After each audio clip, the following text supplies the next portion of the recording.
Yo, assalamualaikum warahmatullahi wabarakatuh. Welcome to ngebangunrumah.com channel. Oke, sekarang kita ada di segmen baru yaitu podcast Lensa Kontraktor. Podcast Lensa Kontraktor itu apa sih? Jadi di podcast Lensa Kontraktor ini kita akan ngebahas putar tentang kontraktor, mulai dari bangunannya, mulai dari gimana sih cara bikin bangunannya, gimana sih gambar bangunan itu, dan disinilah tempatnya kalian bisa explore tentang ngebangunrumah.com. So, kali ini tanpa perlu berlama-lama lagi kita sudah kedatangan tamu mulai dari yang paling dekat dengan kita dulu nih, yaitu adalah founder dan juga CEO dari ngebangunrumah.com, yaitu Bang Sony. Assalamualaikum warahmatullahi wabarakatuh. Waalaikumsalam warahmatullahi wabarakatuh. Gimana Bang Sony? Kabarnya? Bang Sony, alhamdulillah. Siap. Manggilnya apa nih? Bang? Abang aja. Oke, Abang aja. Abang AA boleh. Yang penting jangan manggil Pak, masih muda soalnya. Oh, siap. Oke. Gimana, Bang Sony kan tadi udah di-tease ya sedikit bahwa Bang Sony ini adalah founder dan juga CEO dari ngebangunrumah.com. Ya, betul. Nah, mungkin Bang Sony sendiri bisa nih ngasih sedikit lah perkenalan kepada sobat Kang Bangun di rumah. Silakan Bang. Oke, assalamualaikum warahmatullahi wabarakatuh. Waalaikumsalam warahmatullahi. Untuk sobat Kang Bangun semua, perkenalkan nama saya Sony Sutarsa. Saya perintis ya, dibilang perintis atau founder, pendiri dari ngebangunrumah.com. Cukup perkenalannya ya. Oke, mungkin ini mulai dari awalnya ngebangunrumah.com itu apa sih? Awal ngerintisnya tuh mungkin dari keresahan Bang Sony gitu, waktu itu mau bikin rumah tapi susah atau gimana nih? Kok bisa ada ngebangunrumah.com ini? Jadi kenapa adanya ngebangunrumah.com itu karena salah satunya adalah kebutuhan ya. Kebutuhan. Memang apa-apa awalnya pasti karena kebutuhan. Iya, kebutuhan. Kita sebagai manusia kan tidak luput dari bagaimana caranya kita bisa menghasilkan uang dengan profesi dan passion kita sendiri. Iya. Nah, itu salah satu dasar kenapa terbentuknya ngebangunrumah.com. Itu pasti kebutuhan. Itu yang pertama. Yang kedua, saya memutuskan fokus di dunia konstruksi atau bangunan rumah karena berhubungan dengan akademis saya. Akademis. Oh. Awalnya apa Bang? Ngambil apa? Kebetulan saya itu ngambil jurusan teknik sipil. Teknik sipil. Ya, Fakultas Teknik di Universitas Ibnu Khaldun. Oh, Ibnu Khaldun. Saya kira IPB banget. Ternyata Ibnu Khaldun ya. Saya dari universitas swasta yang biasa-biasa aja. Wah, merendah untuk meroket gini. Enggak, memang iya. Oke.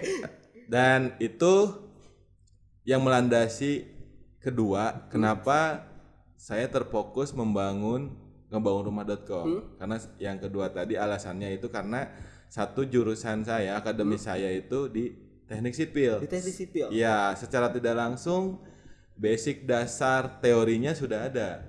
Ya kan? Nah, akhirnya mencoba belajar, menjalani, ternyata Allah menunjukkan jalan. Gitu kan. Terbentuklah ngebangunrumah.com. Gitu. Awalnya berarti selain karena kebutuhan, secara akademis juga memang di situ ya. Betul. Di teknik sipil. Tapi sebelum ke teknik sipil, sebelumnya apa sih, mungkin di SMA-nya ngambil perkayuan mungkin atau arsitektur mungkin. Jadi sebenarnya perjalanan sekolah saya juga nggak nyambung sih kalau untuk yang kita cerita dari SMK. Saya sekolah di SMK Kornita. SMK Kornita. Ya, tepatnya itu ada di dalam kampus IPB Dramaga. Dan itu jurusannya itu sangat-sangat bertolak belakang dengan usaha yang saya jalani sekarang. Ini yang ditunggu ya, apa nih? Jurusannya itu agribisnis. Allah, jauh. Jadi pertanian lah. Harusnya usahanya kalau SMK-nya pertanian, harusnya akademisnya pertanian juga ya. Iya. Cuman ya Allah kan memberikan jalan seseorang itu berdasarkan dari yang terbaik lah. Gitu. Mungkin kata Allah yang terbaiknya saya harus menekuni usahanya di bidang konstruksi, ya saya jalani konstruksi. Jadi SMK saya itu di pertanian. Nah, yang kerjaannya tiap hari nanam. Tiap hari nanam. Ya, nyangkul gitu kan. Terus Bajak sawah. bajak sawah enggak? Oh, bajak sawah enggak? Udah ada traktor kan? Oh iya benar. Dikira sekalian gitu kan. Gitu. Jadi SMK-nya di SMK Kornita dan SMP saya itu di SMP Negeri 1 Dramaga. Oh, berarti emang lingkupnya daerah sini Iya, semua ya? kebetulan orang tua mama saya itu asli orang Kampus Dalam, jadi memang saya kecil dan besar sampai dengan SMA itu tinggal di rumah nenek. Gitu, tempatnya di Kampus Dalam. Kalau teman-teman sobat Kang Bangun semua tahu itu di Cangkurawok, Kampung Cangkurawok. Nah, disitulah saya kecil dan dibesarkan sampai hingga lulus SMA. Oke, berarti emang dari kecil sampai lulus SMA itu di sekitar sini ya? Betul. Habis itu kuliah baru ke Ibnu Khaldun. Saya nggak langsung kuliah dulu. Oke, berarti nggak langsung kuliah, nggak lulus, lulus sekolah langsung kuliah tuh nggak? Nggak, karena yang pertama itu adalah benturan biaya. Oke. Ya, ekonomi, karena memang saya latar belakang keluarga saya memang benar-benar secara ekonomi nggak punya lah, gitu kan. Cuman saya sendiri punya keinginan bagaimana caranya tetap bisa harus maju, gitu kan. Nah, jadi lulus sekolah SMK itu tepatnya itu saya lulus di tahun 2009-2010. Lulus SMA di 2009-2010. Ya, itu saya lulus SMK di Kornita. Di Kornita. Ya kan? Sekalipun ijazahnya ditahan. Iya. Karena belum bayaran. Belum bayaran. Jadi saat itu saya tuh sudah terbiasa bekerja sambil sekolah. Oh, berarti memang sudah bisa ya punya basic kerja gitu ya? Iya, sambil usaha-usaha juga. Jadi memang jiwa wirausahanya itu sudah ada sejak saya SD. Justru jauh sebelum bikin ini ya. Jadi memang awalnya sudah bisa untuk seperti bikin apa lalu dijual, seperti apa lalu dijual gitu. Jadi kalau bicara masa lalu ya, karena saya itu sama keluarga saya saat itu umur saya sekitar 13-14 tahun ya. Berarti SD naik ke SMP. Iya. Nah, saat itu adalah momen dimana saya, adik-adik saya, kakak saya dan mama saya yang memang benar-benar pukulan hebat. Ujian hebat untuk keluarga kita. Mama sama bapak itu pisah. Oke. Jadi di saat itu tuh saya yang seusia remaja ABG ya kan, masuknya ABG. Masih labil lah ya. Iya. Saat itu kondisi saya berubah terbalik, dimana secara ekonomi mama yang terbiasa tidak bekerja, biasa jadi ibu rumah tangga, saat itu ditinggal sama bapak ya kan. Kita pun masih kecil-kecil, saya sendiri masih usia 13 tahun, adik saya yang perempuan itu masih usia 6 tahun, yang paling kecil itu masih usia 2 tahun dan kakak saya masih sekolah. Nah, di saat itulah mental saya benar-benar diuji. Diuji sama Allah bagaimana caranya saya bisa bertahan hidup untuk makan dan bagaimana caranya saya harus terus sekolah. Oke, berarti karena pukulan itu akhirnya mulai muter otak gimana caranya biar bisa bertahan hidup dan biar terus sekolah nih. Nah, caranya buat makan. Iya, buat makan juga salah satunya. Dan dengan caranya adalah bikin sesuatu lalu dijual. Nah, itu jadi apa tuh? Produk pertama gitu yang dibikin apa tuh? Jadi SMP itu karena saya udah nggak pernah dikasih jajan sama mama saya dari rumah ke sekolah itu jalan kaki. Dari rumah ke sekolah ya, jalan? Iya, lewat kampus IPB. Saya udah nggak pernah dikasih uang. Nah, di situ pun kan karena memang ya sarapan seadanya kan. Di sekolahan itu kan orang-orang jajan ya. Nah, akhirnya disitulah otak saya mikir, walaupun di saat itu rasa gengsi, malu masih ada ya. Nah, di saat kelas 1 SMP saya punya teman SMP saya. Saat itu dia ngobrol-ngobrol sama saya, dia bawa susu semacam kayak susu ultra kayak gitu. Katanya di rumahnya itu ada pabrik susu. Nah, saya bilang ke dia, bisa nggak bawa 5 kita jual di sini harganya berapa? Kalau nggak salah saat itu harganya itu 1.000, saya jual 2.500. Wih, lumayan untungnya tuh. Untungnya 1.500 tuh satu kotak kan? Bulat kayak ultra gitu, ultra yang bulat. Iya. Gelas. Iya. Bukan gelas, yang susu ultra yang kayak di warung-warung itu yang dulu. Okay. Bukan yang kotak. Nah, saya bilang ke teman saya besok bawa ya. Mau berapa? 5. Mana duitnya? Jual dulu baru bayar. Ya udah nanti gua ngomong deh ke yang punya gitu, karena dekat rumahnya kan, kenal. Nah, akhirnya besokan harinya dia bawa 5. Bawa nih 5. Saya nggak hilang lah rasa gengsi saya saat itu. Saya langsung nawarin ke teman-teman sekelas. Ternyata langsung habis. Nah, itu pertama kali benturan di mana mental saya sudah mulai agak sedikit belajar. Nah, itu jualan susu. Nah, yang kedua, saat itu saya masih ingat setelah mama saya itu punya adik yang paling kecil, bibi saya. Itu selesai nikah, ada souvenirnya yang masih sisa banyak. Oke. Nah, saya bilang ke bibi saya gini, "Bi, ini souvenir Sony jualinnya di sekolahan. Ya udah bawa aja." Nah, ada sekitar 15 souvenir. Itu saya bawa ke sekolahan. Saya masuk ke kelas-kelas. Nah, ya kan ada yang nawar 1.500, ada yang nawar 1.000. Nah, singkat cerita itu terjual. Terjual. Dan ya nggak ada malu aja.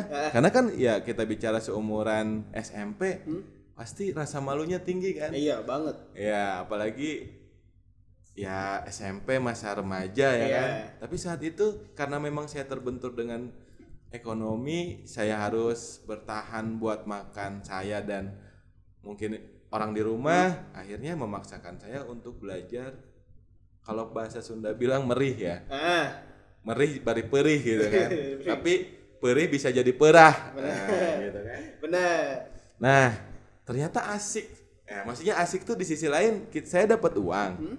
Saya bisa ngasih ke adik saya gitu kan, ke adik saya, sekaligus ternyata kalau seandainya saya pengen terus ada uang jajan, hanya uang jajan. Kalau kayak buku LKS segala macam saya nggak kebeli lah itu. Karena kan berapa sih jualan kayak gitu kan, minimal buat jajan aja. Buat jajan iya, sama ongkos naik angkot lah. Karena kan ya jalan lumayan juga kan. Lumayan. Nah, naik kelas 2 SMP itu naik kelas 2 SMP saya bikin jaket. Kelas 2 SMP bikin jaket di sekolahan. Jadi tepatnya itu sweater baseball, saya masih ingat waktu itu. Ini university jaket gitu ya. Kebetulan kakak saya yang pertama waktu dia sekolah di STM dia sering bikin ke Bandung. Nah, saat itu saya konfirmasi ke dia, kalau Sony ngordinir teman-teman di SMP bisa bantu nggak? Ya udah, Son data. Nah, akhirnya singkat cerita saya cari dulu teman-teman yang mau bikin jaket dari kelas ke kelas. Mau bikin jaket nggak? Nah, dapatlah sekitar 20 orangan lah. 20 orang. Dengan cara sistem bayarnya itu dicicil sehari 1.000. Pada saat itu pada saat itu lagi zaman saat umuran saya itu lagi tenar-tenarnya. Bagus lagi kan gitu kan. Nah, akhirnya saya jalanin itu setiap hari saya nagihin 1.000 kurang lebih itu harganya satu sweater itu 90.000. Satu jaket 90.000. Iya, berarti sekitar 3 bulan kan. Nah, 3 bulan saya jalanin dan itu pun 20 tidak mulus. Ada yang tiba-tiba di pertengahan ngebatalin. Terus tiba-tiba ada alasan apa. Kalau nggak salah fixnya itu sekitar 17. Totalnya yang jadi 17. Nah, 17 pun saat itu tidak 100% uang masuk semua. Ada yang masih kurang 10.000, 10.000 gitu kan. Ada yang kurang masih 20.000. Nah, akhirnya karena memang kebutuhan modalnya udah cukup, saya koordinasi sama kakak saya. Udah nih uang cukup. Ya udah, desainnya mana? Nah, saya bilang sama dia, tolong desainin. Desainin selesai segala macam, akhirnya berangkatlah kakak saya ke Bandung, proses segala macam, jadilah sweater itu. Dan saat itu saya masih ingat dapat untung itu sekitar 70.000 dari dari total 17 orang itu Iya, dapat pokoknya untungnya 70.000. 70.000 dan itu pun di apa namanya ya di share lagi lah Iya, gitu pasti. kan. Tapi bagi saya saat itu 70.000 itu gede banget. Iya, udah wah. Iya. Nah akhirnya kan tambah ketagihan. Iya. Kelas 3 SMP, kelas 3-nya saya bikin lagi, tapi bukan sweater, tapi kaos. Oh, kaos, oke. Nah, saya bikin kaos. Nah, itu lumayan banyak, itu sekitar ada hampir 40 orang. Oh, lebih banyak ya daripada yang sweater kemarin. Sama bikinnya di Bandung juga sama kakak saya. Marginnya lebih besar kalau nggak salah 150.000. 2 kali lipat dong. Iya. 2 kali lipat. Nah, di situ mental usahanya muncul. Ah. Nah, di luar dari itu pun saya jadi kalau seandainya sekolahnya pagi sampai siang, saya itu nggak diem. Jadi saya suka nongkrong di orang yang jualan gorengan, ngobrol. Saya bilang ada yang bisa dibantuin segala macam. Karena kenapa? Karena saya kalaupun pulang ke rumah nggak tega ngelihat mama saya segala macam. Saya bener-bener mikirnya saya harus berjuang nih tiap hari bawa uang buat makan, buat makan aja, gitu, buat makan, buat jajan saya gitu kan. Nah kalau boleh cerita kehidupan saya di SMP sangat sedih lah. Satu ya saya kalau belajar itu selalu nulis karena nggak kebeli buku LKS jadi nyalin. Iya, itu satu hal yang sering dilakukan oleh anak-anak SD SMP pada saat itu sih. Nyalin tulisan. Karena sekarang udah fotokopi. Iya, nggak kebeli buku LKS di koperasi. Yang kedua, baju olahraga pun saya nggak sempet ketebus. Gak sempet ketebus selama 3 tahun. Iya. Batik saya pakai punya saudara saya yang tetangga itu kebetulan satu sekolahan, dia kakak kelas saya pakai walaupun udah kecil. Ya. Sepatu, celana, saya pakai seadanya. Kadang punya kakak saya kondisi sepatu udah jebol, tas udah rusak. Tapi di situ ternyata Allah tuh memberikan cobaan dan ujian. Saat itu saya berpikir bahwa ya Allah ngasih ujian kayak gini banget ya. Sempat saya mikir saya jadi maju nggak ya ke depan kalau keadaan kayak gini. Pesimis, jujur aja sangat pesimis. Cuma bagaimana ya keadaan ke depannya, melihat kondisi keluarga ya kan. Nah setelah kelas 3 itu setelah itu baju terakhir, nah mamang saya, adik mama saya itu berangkat ke Kalimantan dan saat itu sebelum berangkat dia itu punya warung kopi di rumah. Nah itu dia nggak ada yang ngelanjutin, akhirnya konfirmasi ke saya, Son mau nggak lanjutin? Saya bilang mau Bang, tapi Sony nggak punya modal. Nah akhirnya nyari modal itu dapat dari uak saya, kakaknya mama. Nah lewat dikasih pinjam di koperasi senilai 500.000 tuh modal awal bikin warkop pada saat itu. Iya. Nah disitulah saya setiap malam pulang sekolah dari kelas 3 naik ke kelas 1 SMA itu mulai jualan warung kopi. Itu dia sedikit tentang kehidupannya Bang Sony sebelum punya ngebangun rumah. Mungkin sedikit diulang bahwa tadi Bang Sony sempat struggling di masa SMP-nya gitu kan, mulai bikin warkop, mulai bukan bikin kali ya, lanjutin jalannya warkop yang udah dibikin sama mamangnya. Om. Terus abis itu setelah itu apa ada usaha apa lagi tuh? Jadi namanya saat itu kita masih seusia segitu ngejalanin usaha, serta secara pribadi juga kan banyak yang harus kita benahin ya. Akhirnya ngejalanin warung kopi itu setahun lah, bangkrut. Oh setahun, lumayan ya? Bangkrut. Okay. Jadi tiap malam saya begadang. Tiap malam begadang? Iya, sampai jam 3 pagi gitu kan. Nah itu sudah masuk SMK. Dan yang sangat membuat saya juga jadi, sampai hari ini saya masih ingat kejadian itu. Di saat saya lulus SMP, nilai saya tuh sebenarnya bagus. Saat itu ujian akhir nasional. Ya kan? Nilai saya tuh sebenarnya masuk ke SMA negeri. Ya, saya masih ingat saat itu tuh harapan saya tuh saya pengen masuk ke SMA 6 atau SMA 9, SMA Negeri 9 Kota Bogor. Nah, cuman setelah saat itu dibuka pendaftaran, ya kan, saya nggak mampu bayar. Pendaftaran doang pada cuma 30.000. Nah, karena memang kondisi saat itu pun kayak warung kopi kan setiap hari emang dapat penghasilan juga, tapi kan kita kasih ke adek ya kan, ke mama ya buat beli beras lah kayak gitu kan. Nah, 30.000 buat daftar ke negeri aja nggak ada. Di situ saya bener-bener, hati saya tuh bener-bener kayak hancur lah ya. Hancurnya kenapa? Satu, mimpi atau impian saya itu tidak terwujud, masuk SMA negeri. Pulang saya ke rumah, saya bilang ke mama, Mah, Sony itu gimana? Mau lanjut sekolah atau enggak? Mama saya bilang gini, Mama nggak ada biaya, tunda dulu ya, tahun depan. Saya bilang ke mama saya, ya udah nggak apa-apa, kalau nggak ada jangan dipaksain. Sony nunda dulu aja, Sony cari kerja dulu aja mah. Siapa tahu tahun depan Sony ngumpulin uang bisa sekolah. Ya kan? Di saat itu ngelihat teman-teman semua dalam keadaan bahagia ya. Bahagianya kenapa? Udah lulus, dapat nilai, masuk negeri favorit. Iya, harusnya. Iya, harusnya. Tapi saya harus menerima sebuah keadaan yang memang Allah tuh memberikan saat itu tuh ke saya dan keluarga. Dan memang harus saya terima bahwa itu adalah bagian dari perjalanan. Nah, singkat cerita, ya udah saya setelah lulus SMP buka warung kopi segala macam. Nah, kebetulan juga kalau siang itu saya bikin namanya handicraft dan kerajinan tangan.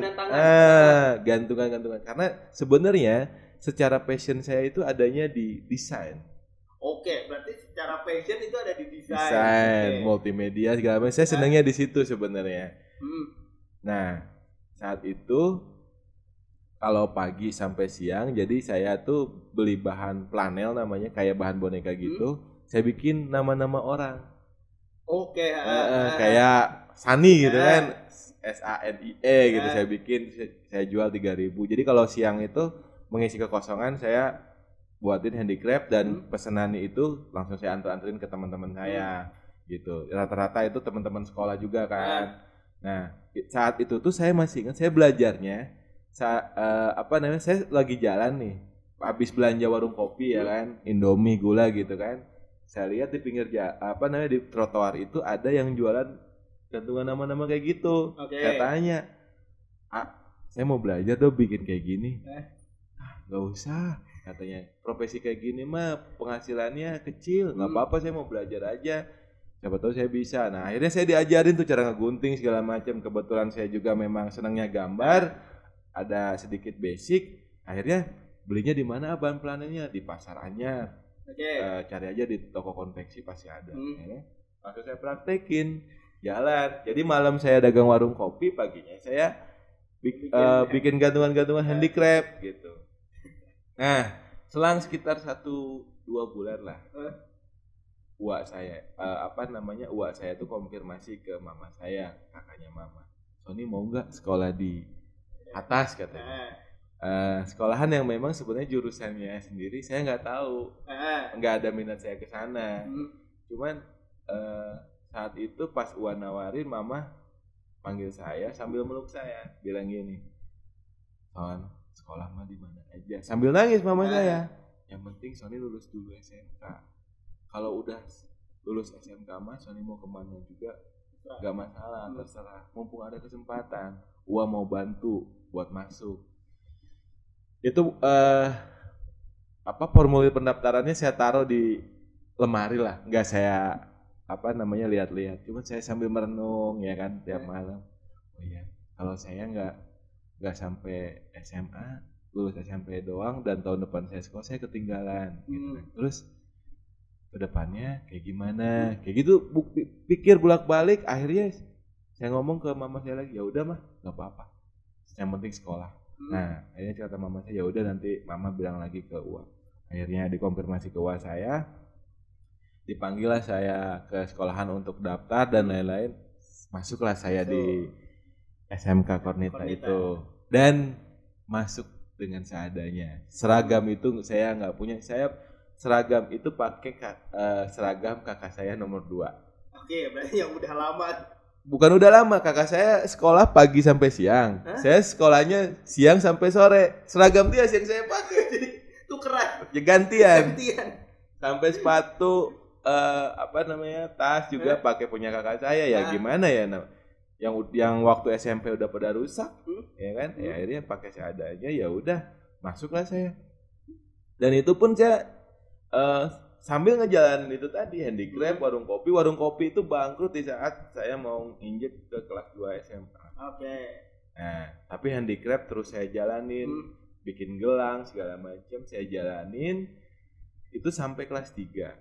Oh, lama juga ya itu bikin kerajinan tangan itu lumayan lama. Lumayan lama. Singkat cerita selesailah ujian akhir nasional dan ujian akhir sekolah di SMA Kornita, saya udah kerja.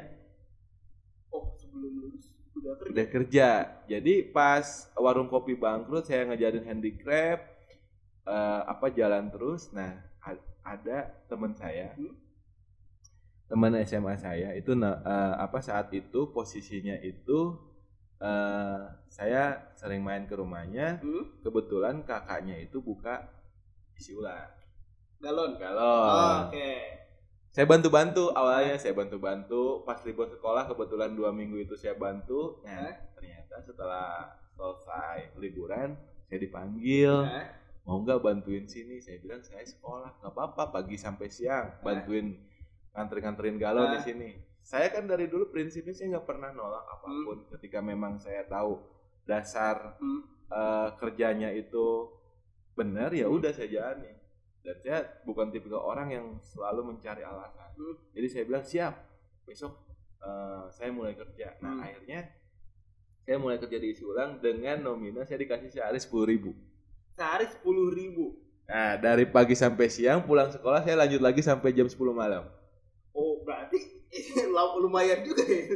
Tiap hari hitungan kerjanya lumayan juga ya. Itu lokasinya nggak jauh dari kampus dalam juga, di Babakan Tengah. Oh, Babakan Tengah. Nah, saya jalanin. Nah, kan karena saya sering nganterin galon ke tempat-tempat kayak restoran segala macam kan. Nah, satu ketika karena saya udah akrab sama salah satu tempat makan, namanya jual ayam itu namanya Hot Crispy. Saya ngomong ke manajernya yang dibilang saat itu ya, ada nih orang Tasik. Ada nih, saya bilang gini, ada nih, saya kerja di isi ulang capek banget. Boleh nggak sih saya kerja di sini? Emang mana daek, kata bahasa Sundanya gitu. Emang mana daek gawe di dia? Daek atuh. Ayeuna geus lulus can sakola. Baru selesai ujian akhir sekolah.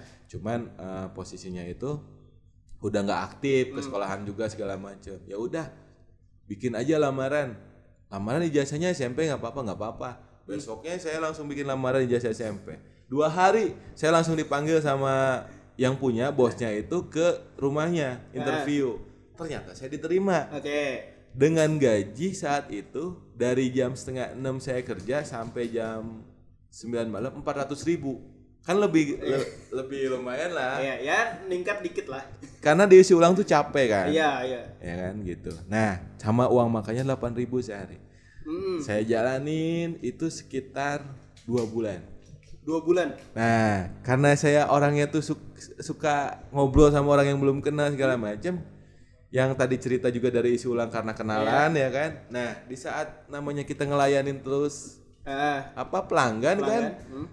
Apalagi kalau di kampus IPB itu skupnya mahasiswa kan. Nah, ada mahasiswa yang memang belinya ke situ terus. Langganan. Nah, saya ngomong, Mas, jurusan apa sekarang? Ini. Son, aku juga punya KP. KP di mana? Di depan Duta Berlian. Nanti saya main-main ke sana, Mas. Boleh, Son, main aja sana. Nah, saya main dulu ke sana sekali 2 kali. Nah, di saat pas posisi mau bulan puasa, dia butuh penambahan personil. Butuh tambahan personil sebelum bulan puasa nih. Saat itu kan posisinya saya sendiri kalau bulan puasa kan nggak sampai jam 10 di Hot Crispy. Maghrib tutup. Nah habis maghrib saya langsung bantuin di kafe. Karena Son bisa nggak disuruh, Son bisa nggak bantuin di kafe kalau udah pulang dari Hot Crispy? Bisa lah, saya bilang siap. Pokoknya nggak nolak saya. Sebulan itu saya bantuin di sana. Alhamdulillah dikasih sama ACP saat itu temannya Mas Dani juga, itu ownernya gitu kan, mahasiswa IPB dari Kehutanan. 400.000. Berarti sebulan itu nyambi tuh 2. Nah, 800 jadinya saya dapat. 800 total. Belum uang makan. Posisi mau lebaran. Lebaran. Jadi istilahnya saya bersyukur dan saya dapat 800.000 itu saat itu saya langsung bikin rekening Bank BRI. Wih, ini Bank BRI bisa tuh masuk tuh. Iya. Bisa lah. Dan saat itu saya langsung, karena saya senang desain ya, tadi saya pengen bisa Corel segala macam. Saya kursus. Oh kursus? Di Erahma, tapi nggak sampai tuntas, nggak sampai sertifikatnya keluar, cuman 3 kali pertemuan lah. Karena memang kerja segala macam kan. Nah. Singkat cerita udah lebaran itu ACP ngomong gini, Son mau nggak kerja di sini? Bukanya jam 4 sore sampai jam 10 malam. Emang Allah itu maha melihat dan maha segalanya bagi saya. Jadi saat kondisi sulit pun Allah selalu memberikan jalan. Tapi kitanya harus gerak. Nah, jadi kan saya di situ alhamdulillah saya bilang beban yang tadinya di Hot Crispy capek banget ditawarin di Akar Cafe yang kerjanya dari jam 4 sore sampai jam 9 malam. Walaupun ya kerjanya masih serabutan. Orang saya juga ijazah belum keluar segala macam.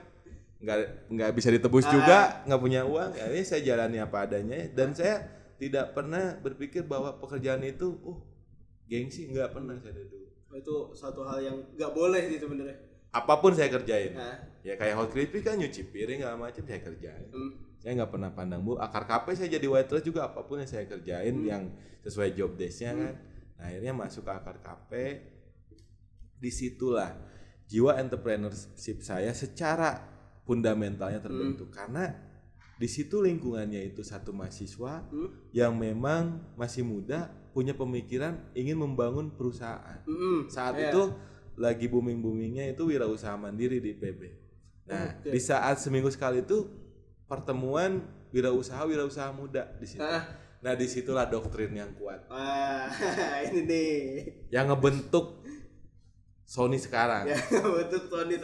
Dasarnya itu saya masih ingat orang-orang yang saat itu banyak ngasih nasihat ke saya, Mas Bayu, Mas Dani, ACP.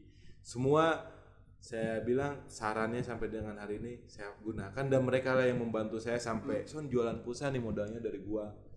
Son produk lu bawa ke kafe, handicraftnya bawa ke kafe buat dagangin sini. Mereka pokoknya lu jangan pernah nyerah, lu harus berjuang terus. Mereka yang nyemangetin.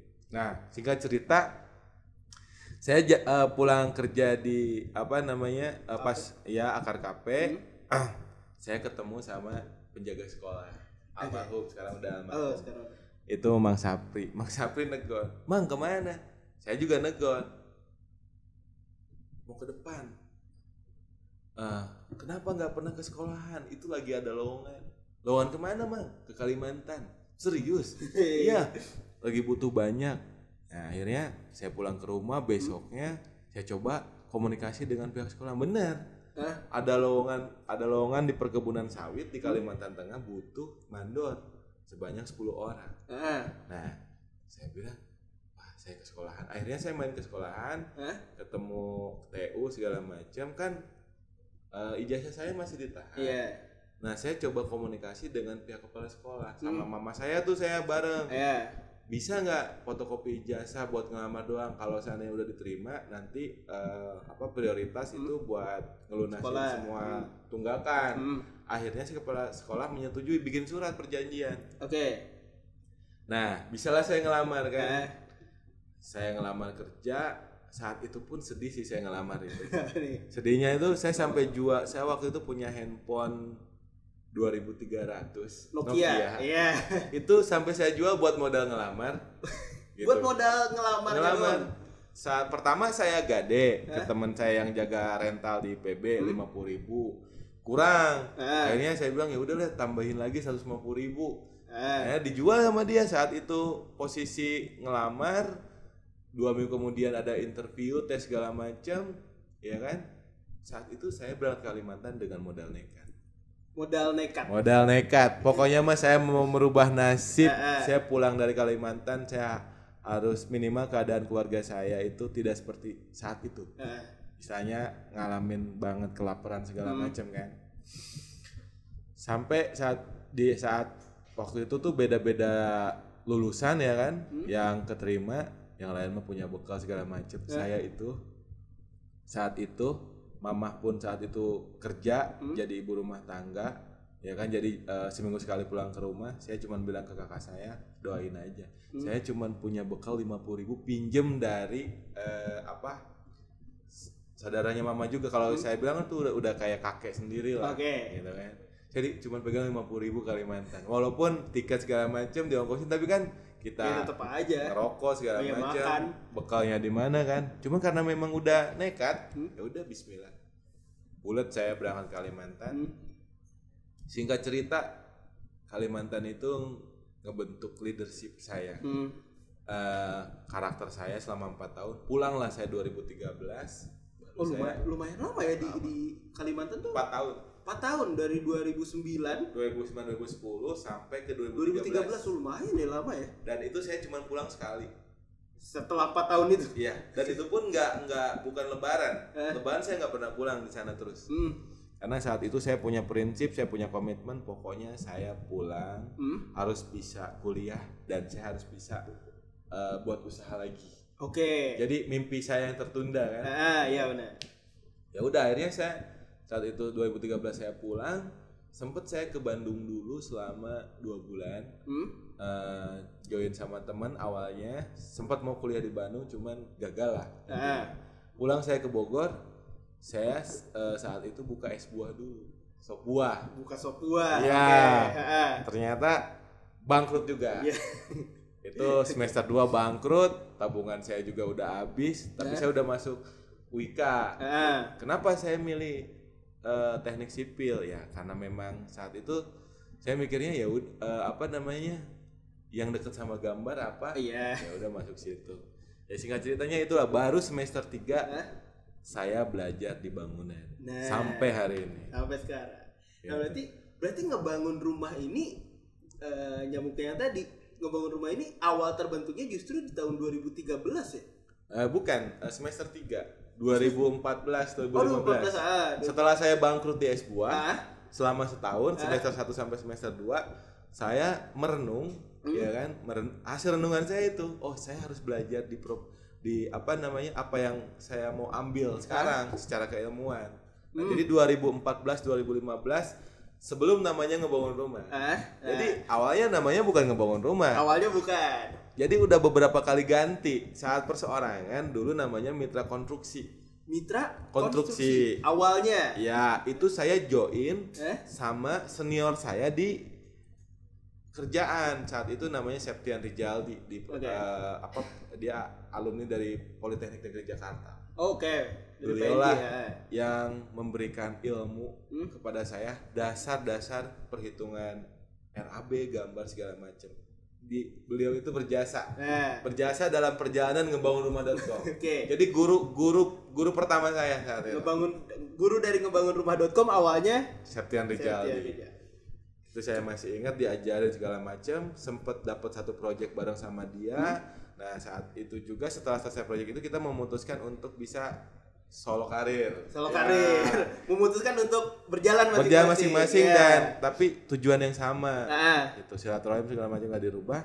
Nah setelah Mitra Konstruksi itu berubah jadi Prospera House. Itu di tahun berapa tuh? Itu tahun 2016. Berarti awalnya di tahun 2014-2015 itu Mitra Konstruksi, di 2016 itu berubah jadi Prospera House. Dan itu saya joinnya sama mantan pacar saya sekarang, yaitu istri saya.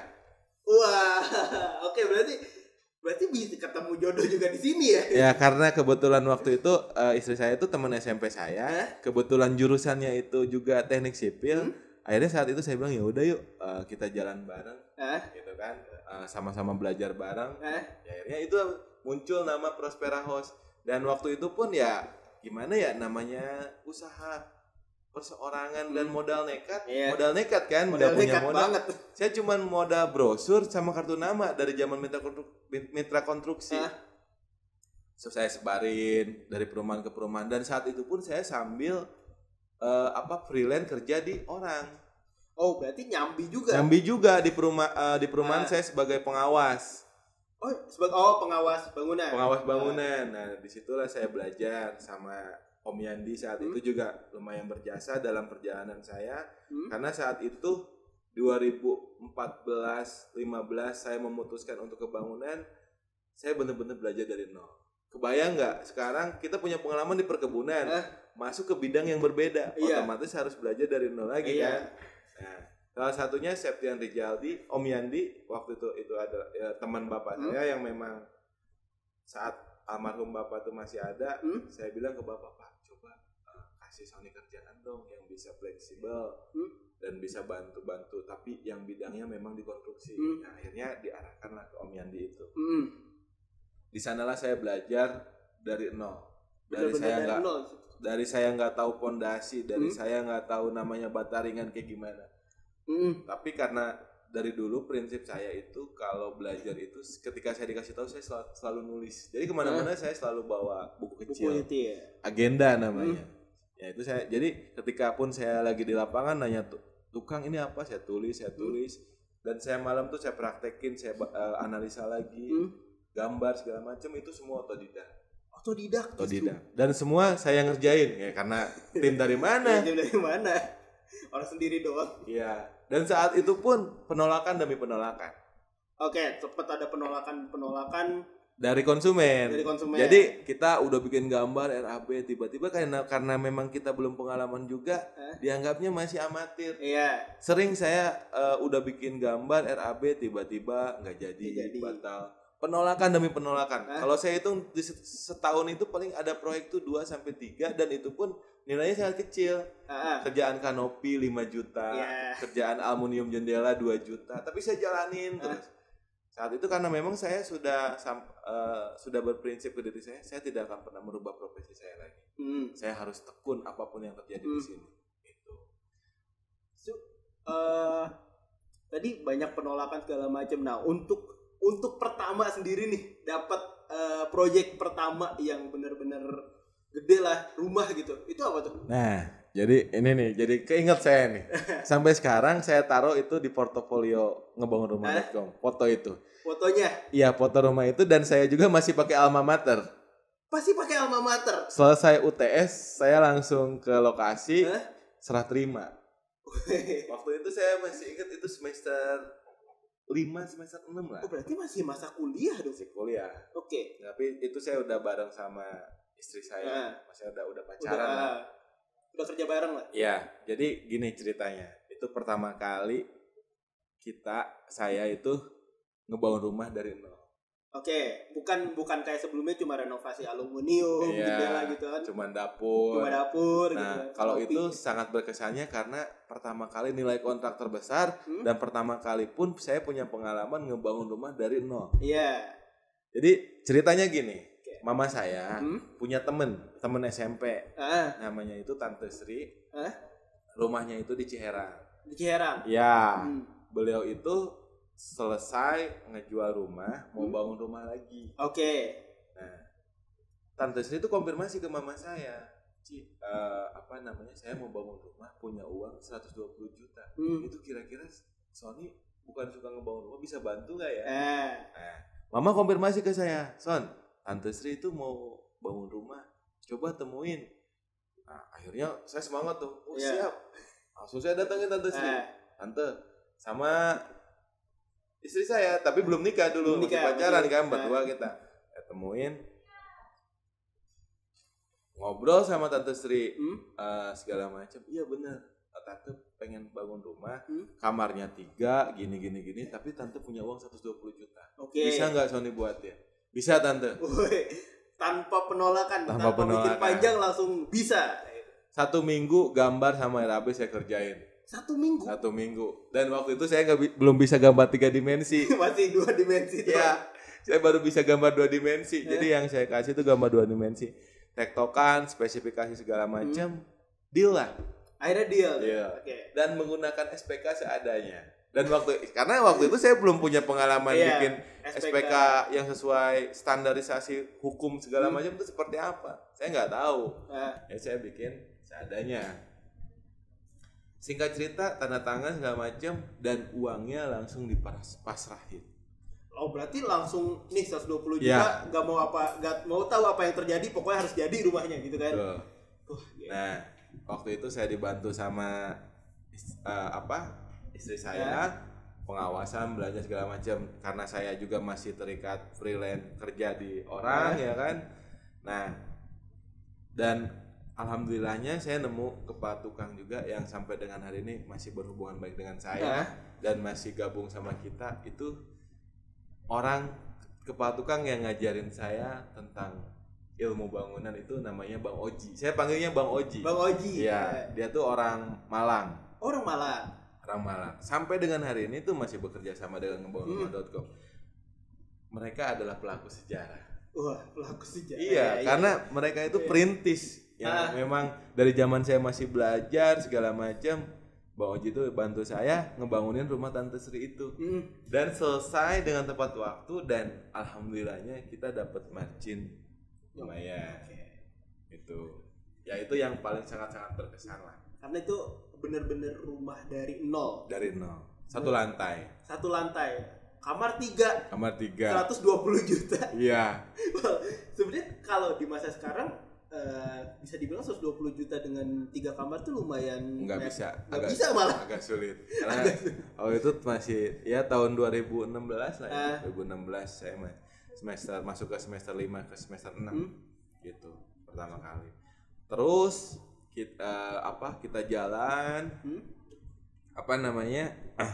di saat posisinya waktu itu saya sudah mau selesai kuliah dan saat itu pun ya adalah perjalanan hidup yang memang juga naik turun ya kan pasti. Nah saat project nggak ada posisi udah semester akhir dan saya juga ada niatan setelah selesai kuliah mau menikah dan lain, tapi Allah nguji saya dengan gak adanya proyek ya kan, sama sekali gak ada proyek, sehingga saat itu saya memutuskan untuk bekerja. Berarti sempat bekerja sambil ngerintis ngebangunrumah.com ini, sempat kerja juga. Saya saat itu ngelamar banyak banget, sekitar 40 perusahaan saya lamar. Tiap hari saya buat email segala macam. Nah itu ujian saya menuntaskan kuliah sekaligus setelah kuliah menikah, itu ujiannya sangat dahsyat saat itu. Saya kerja di satu developer namanya Jagorawi Golf Estate. Nah, di saat itu saya diterima sebagai awalnya 3 bulan pertama supervisor dan bulan keempat saya sudah jadi project manager. Cepet dong itu. Ya karena saat itu saya benar-benar ngebangun sistem lah di situ. Ngebangun sistem teknik. Berarti tadi di Golf Estate Jagorawi Golf Estate itu sampai 3 bulan pertama jadi supervisor. Bulan selanjutnya naik langsung jadi project manager. Terus habis itu jadi project manager berapa lama tuh?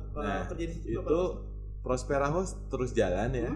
Terus jalan walaupun sambil jalan walaupun saat itu sepi banget proyek ya kan.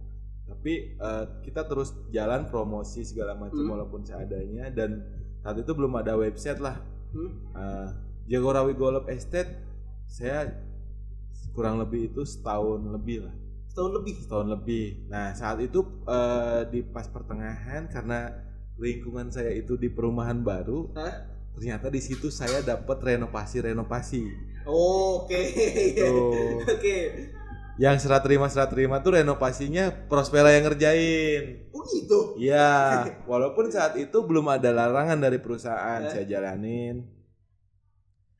sempat saya dapat konsumen itu, saya kenal namanya Pak Denny Kurniawan, notaris. Ya itu salah satu mentor juga yang saat itu saya nanya ke dia itu, Pak, saya memilih untuk fokus usaha atau saya harus terus bekerja di sini, Pak. Nah beliau yang bilang, udah Mas, jangan mikir ke belakang terus, fokus aja, usaha aja.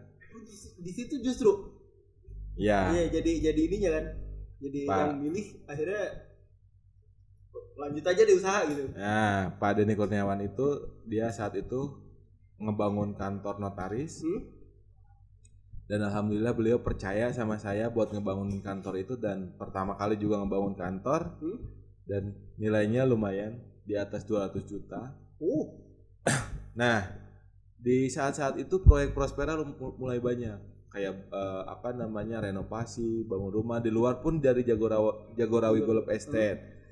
Nah saat itu ngumpulin uang, alhamdulillah kita nyari tanah buat kantor Prospera, yang hari ini jadi kantor Prospera, gitu kan. Nah saat itu tahun 2018. Oh berarti kantor ini udah ada di tahun 2018. Dulu tanah ya kan. Iya masih tanah. Jadi saat itu nyari saya udah menikah. Jadi setahun setengah selama di Jagorawi Golf Estate itu ada yang saya alamin. Yang pertama saya lulus kuliah di tahun 2017 ya kan. Nah setelah lulus kuliah 2018 saya menikah dengan istri saya yang saat itu bareng sama saya juga. Nah sekarang tapi beliau sudah fokus di rumah. Karena kita sudah punya anak. Alhamdulillah dianugerahi satu anak laki-laki, satu anak perempuan. Udah dua.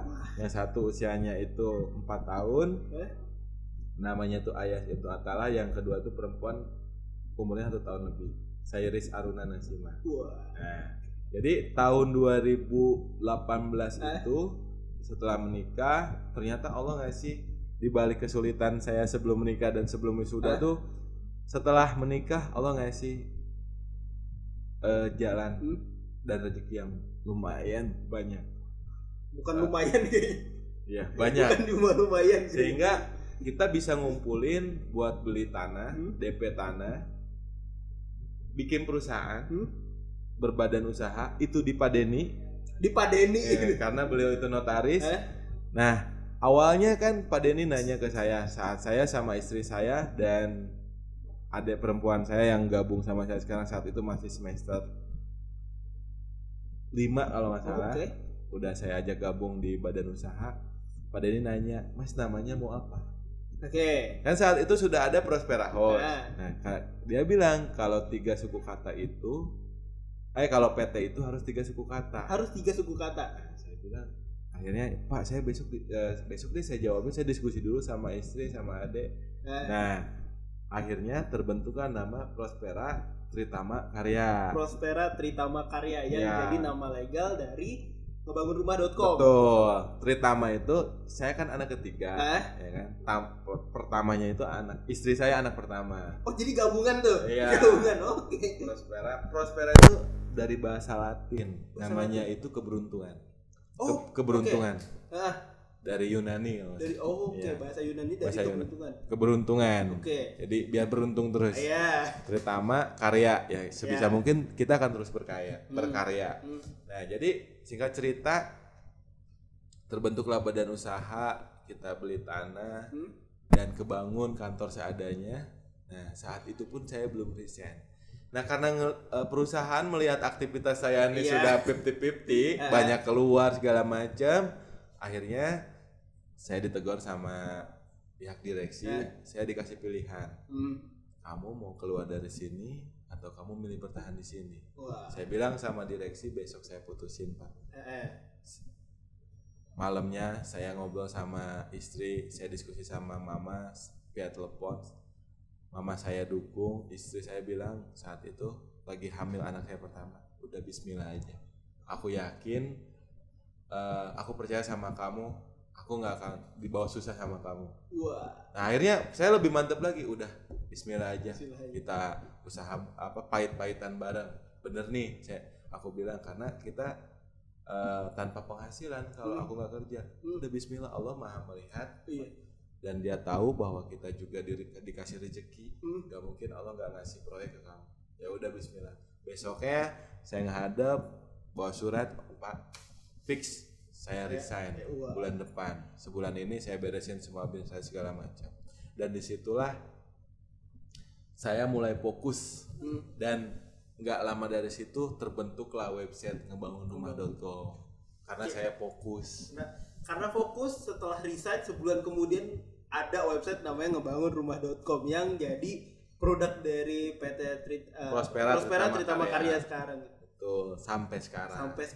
Gokil. Dan lewat perjalanan itu banyak pahitnya sih.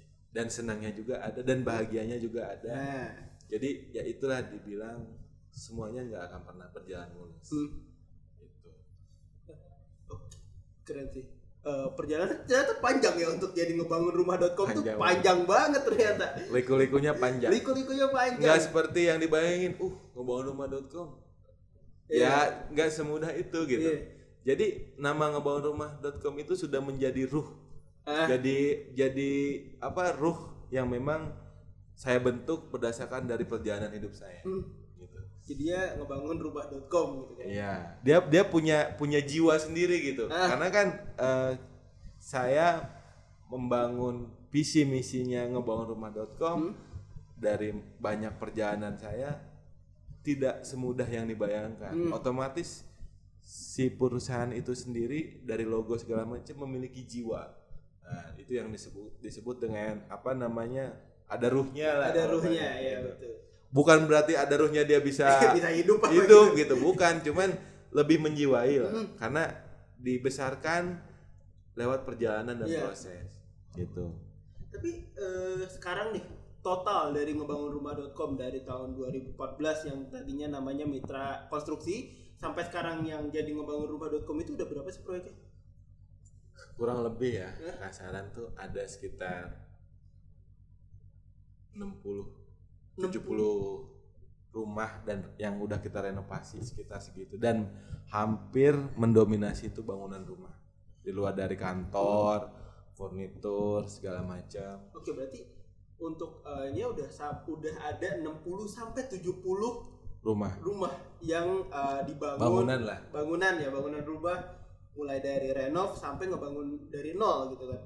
Untuk proyek terbesarnya sendiri. Apa nih ini? Pertanyaannya cakep nih. Jadi saya punya mitra itu yang sampai hari ini itu bersama dengan kita itu dari nol. Jadi kayak kepala tukang besi ada namanya Mang Iwan. Kepala tukang aluminium ada Ajaya, ya kan? Kepala tukang sipilnya ada beberapa yang tahu perjalanan saya dari nol. Yang awalnya Mang Iwan itu cuma ngerjain kanopi karena dia kepala tukang besi kan. Saat itu pun kantor ini belum ada folding gate, masih terbuka, dia bikin teralis di luar. Kadang nih kerjaan nggak ada, saya ada-adain. Jadi pekerjaan belum siap dipasang, saya suruh ukur, dia suruh bikin supaya dia ada penghasilan setiap minggu. Nah jadi saya suka ngobrol sama Mang Iwan di sela-sela di luar aktivitas setelah kerja, kalau habis maghrib gitu kan. Mang, kapan ya? Itu saya masih ingat tahunnya ya. Tahunnya tuh 2000. Dia gabung sama ikut sama saya tuh sekitar tahun 2016-17. Sebelum kita punya workshop juga.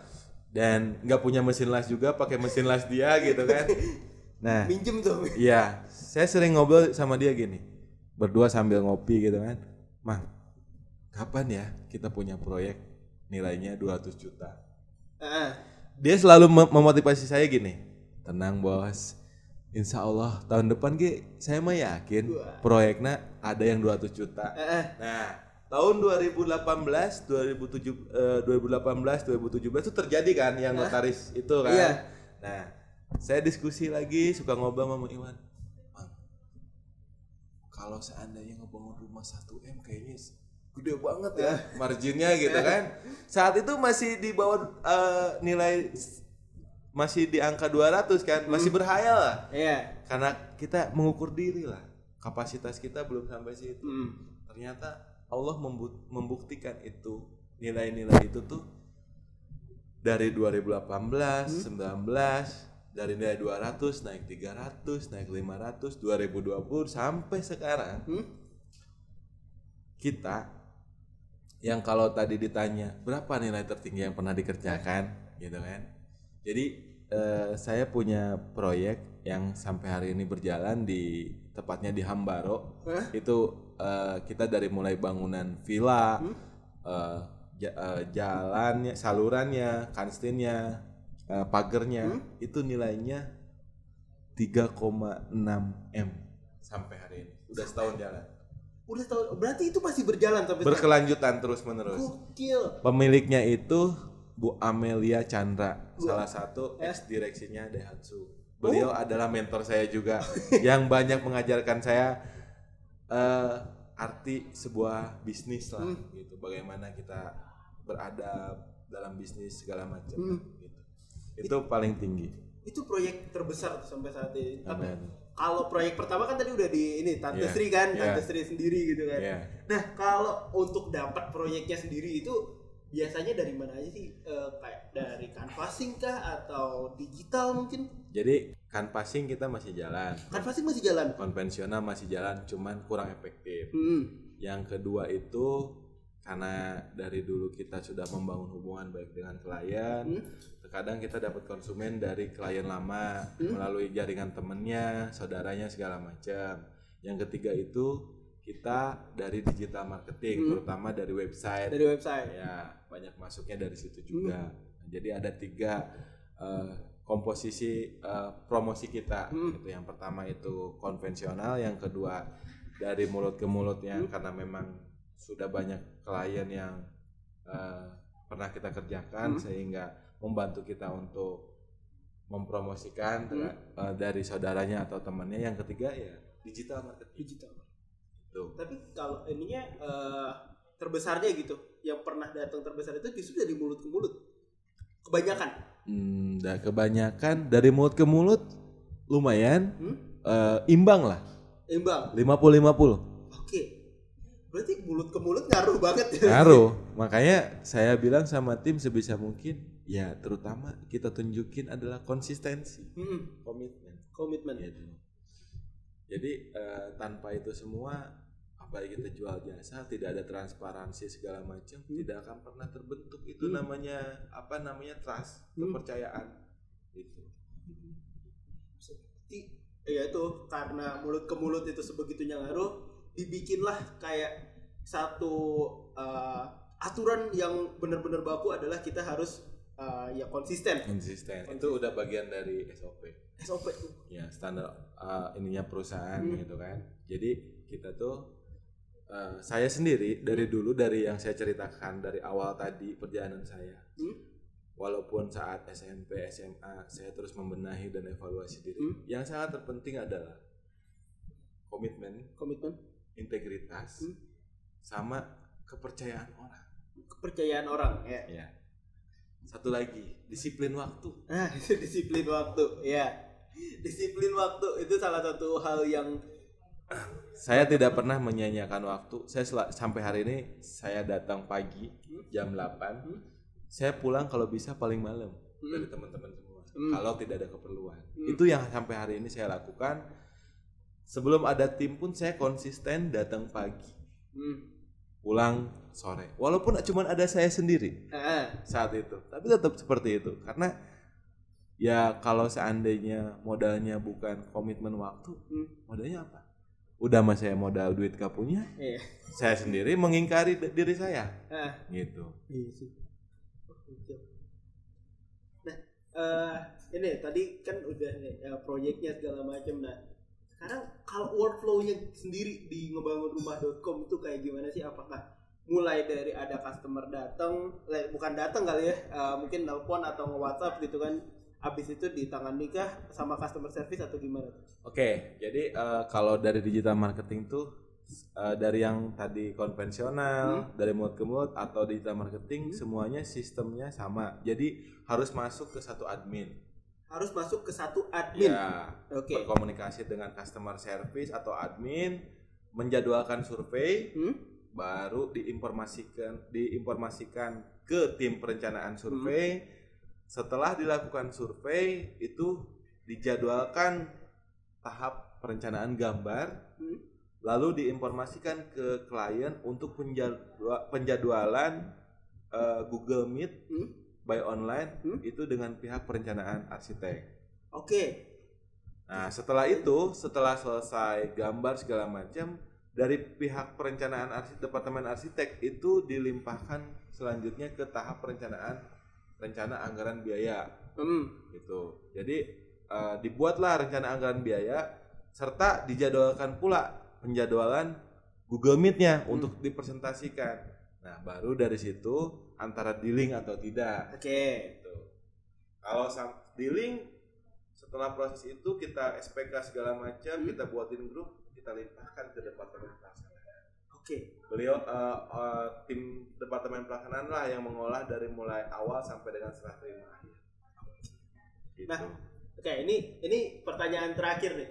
Karena kita udah lumayan panjang ngobrolnya kan. Nah, ini pertanyaan terakhir nih. Kedepannya mau bikin apa sih? Ngebangunrumah.com ini mau bikin apa sih? Seperti komitmen saya yang di awal, ketika saat itu es buah bangkrut, ya kan? Saya di situ merenung, saya teguhkan di dalam diri saya saat itu yang sedang kalut karena usaha bangkrut, duit habis, tabungan habis dari Kalimantan.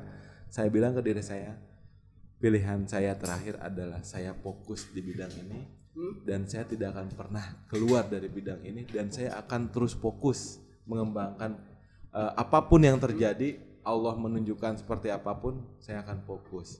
Jadi kalau ditanya mau buat apa, saya akan fokus membuat ekosistem di bidang konstruksi bangunan rumah. Wah, keren. Oke, itu dia sedikit obrolan kita dengan founder dan juga CEO dari ngebangunrumah.com, yaitu Bapak Sony Sutarsa. Itu. Oke, itu dia video kita kali ini. Jangan lupa like, comment, dan subscribe